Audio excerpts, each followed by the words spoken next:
नमस्कार साथियों, तो स्वागत है आप सभी का KYP के नए सेशन 15 में, जहां हम बात करेंगे BSc IT के लैब सेशन के बारे में। तो चलिए शुरू करते हैं। सबसे पहले आपको लॉगिन करके लैब वाले एक्टिविटी की तरफ बढ़ जाना है।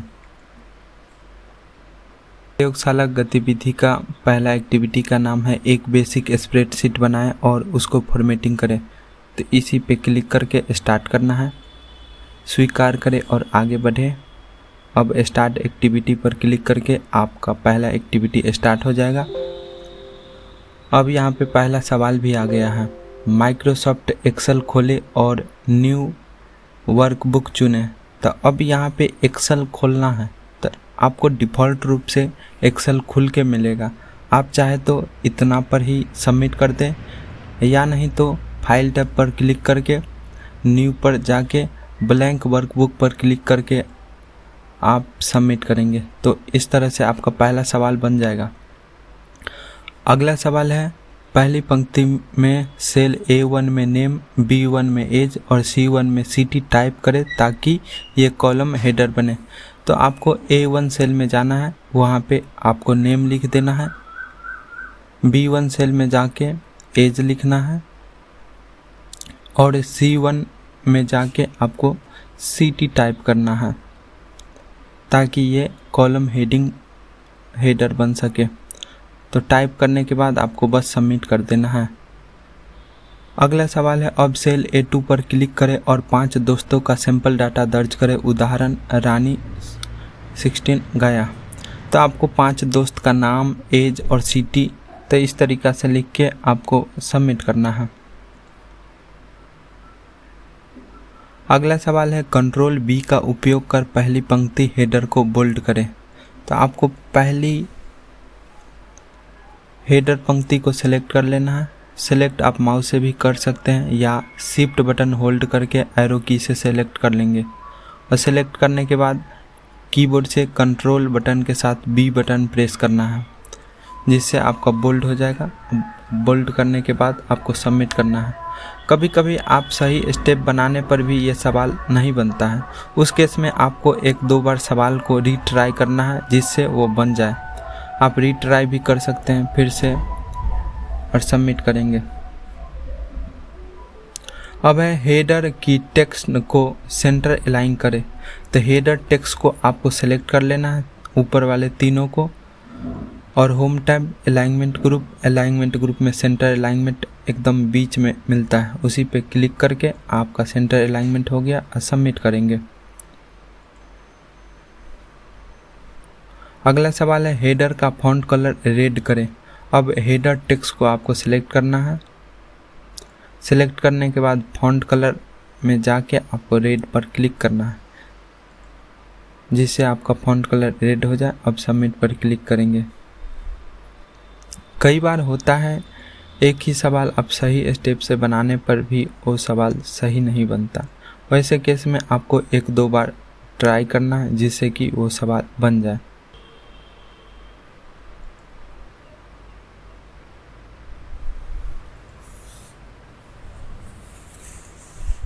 अब है, फाइल को इस नाम से सेव करें। तो आपको फाइल टैब में जाना है, सेव एज पे क्लिक करना है।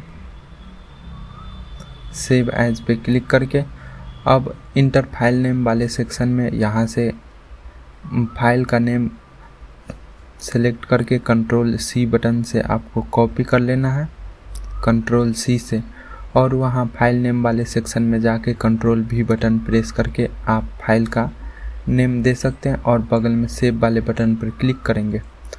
तो इस तरीक़ा से आपका ये सवाल बन जाएगा और सबमिट करेंगे।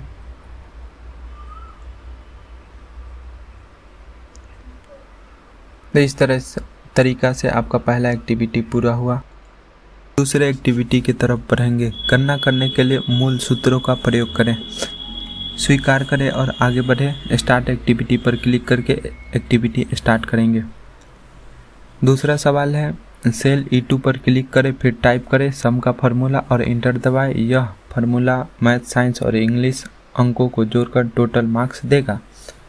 तो आपको E2 वाले सेल पे क्लिक करना है, जिससे आपका E2 सेल सेलेक्ट हो जाए। अब यहाँ से फार्मूला को कंट्रोल सेलेक्ट करके कंट्रोल C बटन से कॉपी कर लेना है और E2 सेल पे जाके कंट्रोल V बटन प्रेस करके पेस्ट कर देना। अब ऑटो सम ऑटोमेटिक हो गया है, जोड़ के लिखा गया है। अब ये सवाल बन गया है। अब सबमिट पर क्लिक करके आप ये सवाल को सबमिट करेंगे। अगला सवाल है सेल F2 पर क्लिक करें, फिर टाइप करें एवरेज और इंटर दबाएं। यह फार्मूला तीनों विषयों के औसत अंक निकालेगा। तो F2 पर क्लिक करके आप सेल को सिलेक्ट कर लेंगे। अब एवरेज का फार्मूला कॉपी करके अब F2 वाले सेल पर पेस्ट करना है। यहाँ से क्वेश्चन से आपको एवरेज का फार्मूला कॉपी कर लेना है और F2 पे जाके पेस्ट करना है। आपका एवरेज निकल गया है। बस यही था क्वेश्चन। सबमिट पर क्लिक करेंगे। अगला है सेल B7 पर क्लिक करें और टाइप करें मिनिमम और इंटर दबाएं ताकि मैथ में सबसे कम अंक पता चल सके। B7 सेल पे आपको जाना है। अब यहाँ पर मिनिमम का फार्मूला लगाना है। क्वेश्चन से फार्मूला को कॉपी करेंगे और यहाँ पर पेस्ट करेंगे। क्वेश्चन में से फार्मूला को copy control C button press करके और यहाँ जहाँ B7 पे जाके पेस्ट करेंगे। आपका मिनिमम मार्क्स दिख गया। अब सबमिट पर क्लिक करेंगे। बस यही था क्वेश्चन। अगला सवाल है C7 पर क्लिक करके टाइप करें मैक्सिमम। तो आपको C7 पर क्लिक करके फार्मूला यहाँ से कॉपी करना है और वहाँ पर पेस्ट करना है जिससे आपका मैक्सिमम मार्क्स निकल जाए साइंस सब्जेक्ट में। C7 पर पेस्ट करेंगे। आपका मैक्सिमम मार्क्स पता चल गया 95। सबमिट करेंगे। अब है फाइल को इस नाम से सेव करें student marks analysis. File tab में जाएंगे, सेव एज पर क्लिक करेंगे। अब आपको फाइल नेम क्वेश्चन में से कॉपी कर लेना है। सेलेक्ट करके कंट्रोल C बटन प्रेस करेंगे जिससे कॉपी हो जाएगा। अब फाइल नेम में जाके कंट्रोल V बटन प्रेस करके फाइल का नेम देकर सेव करेंगे। इस तरीके से आपका ये भी सवाल बन जाएगा। अब सबमिट पर क्लिक करेंगे।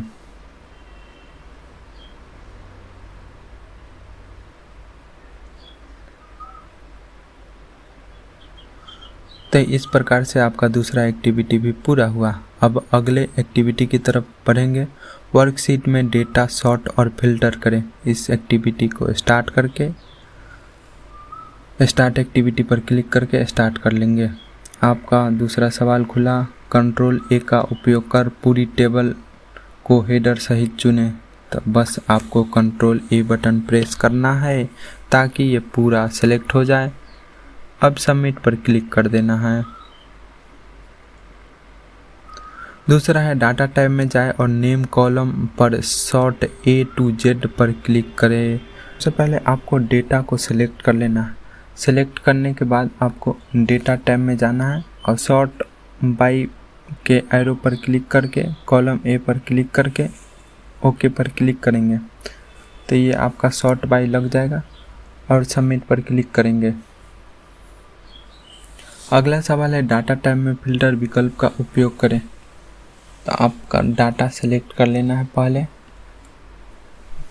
फिर फिल्टर बटन पे क्लिक करके सबमिट करेंगे। अगला सवाल है डिपार्टमेंट फिल्टर के अंतर्गत केवल फाइनेंस को टिक करें। डिपार्टमेंट को सिलेक्ट करके फिल्टर लगाएंगे और फिल्टर वाले पर क्लिक करके केवल फाइनेंस को टिक करना है और सबको अनटिक कर देना है। बारी बारी से और सबको अनटिक करके यहाँ ओके पर क्लिक करेंगे। आपका फिल्टर लग गया। अब सबमिट पर क्लिक करेंगे। अगला एक्टिविटी है फाइल को इस नाम से सेव करें। तो अब फाइल टैब पर क्लिक करिए और सेव एज के विकल्प पर क्लिक करके क्वेश्चन से नाम कॉपी कर लेंगे। कंट्रोल C बटन प्रेस करके और कंट्रोल V बटन प्रेस करके वहाँ पेस्ट करके सेव पर क्लिक करेंगे।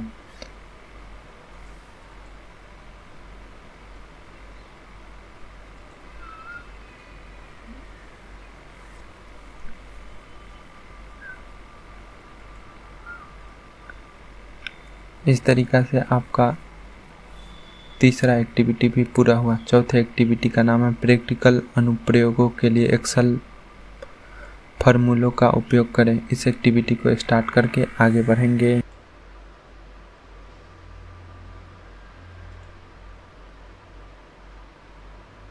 सबसे पहले तय करें कि किस प्रदर्शन इनाम मिलेगा। कॉलम ई में सेल E2 पर क्लिक करें और यह फार्मूला टाइप करें। तो आपको E2 पर क्लिक करना है और क्वेश्चन से फार्मूला को कॉपी कर लेना है और कॉपी करके वहाँ पर पेस्ट करना है। और जब भी फार्मूला कॉपी करें तो आप बराबर का सिंबल भी ज़रूर कॉपी करें। कितना बच्चा ये करते हैं, बस फार्मूला कॉपी करते वक्त इक्वल टू का सिंबल छोड़ देते हैं, जिससे उसका फार्मूला तो लगता नहीं और आपका सवाल गलत भी हो जाता है। इसलिए आप जब भी फार्मूला कॉपी करें बराबर का सिंबल के साथ पूरा सिलेक्ट करके कॉपी करें और यहाँ पर पेस्ट करते ही आप देख सकते हैं बोनस मिल गया। आप सेल के जस्ट कॉर्नर पे क्लिक करिएगा, एक प्लस का सिंबल बन जाएगा, उसी से ड्रैग करके नीचे तक सब में आप ये फार्मूला लगा के सबमिट करेंगे। अगला सवाल की ओर बढ़ेंगे। सेल D11 पर क्लिक करके टाइप करें काउंट इफ का फार्मूला। यह फार्मूला बताएगा कि कितने सेल 5000 से अधिक हैं। अब आपको D11 सेल पर जाना है और क्वेश्चन से बस फार्मूला को कॉपी करके वहाँ पर पेस्ट कर देना है। आप देख सकते हैं कि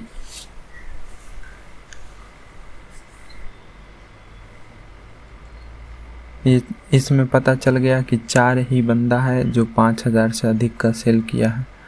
अब ये सवाल बन गया, सबमिट पर क्लिक करेंगे। अगला सवाल है सेल D13 में क्लिक करें और टाइप करें सम इफ का फार्मूला। यह फार्मूला रवि द्वारा की गई कुल सेल की गणना करेगा। आप अन्य कर्मचारियों का नाम बदल कर भी जान सकते हैं।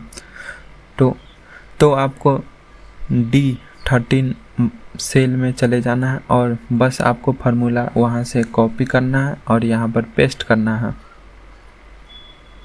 कंट्रोल C से कॉपी और यहाँ D13 में आके कंट्रोल V प्रेस करके पेस्ट करेंगे।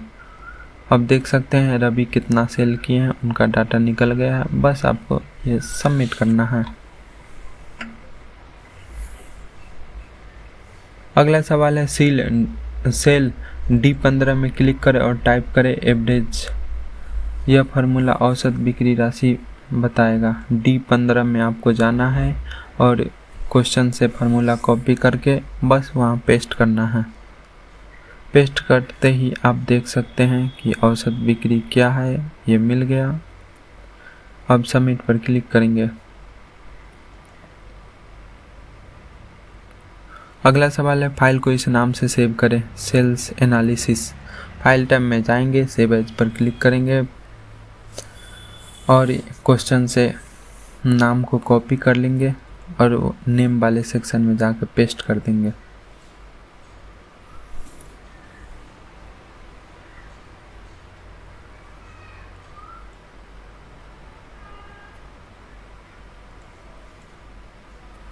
और सेव पर क्लिक करेंगे, जिससे आपका फाइल सेव हो जाएगा।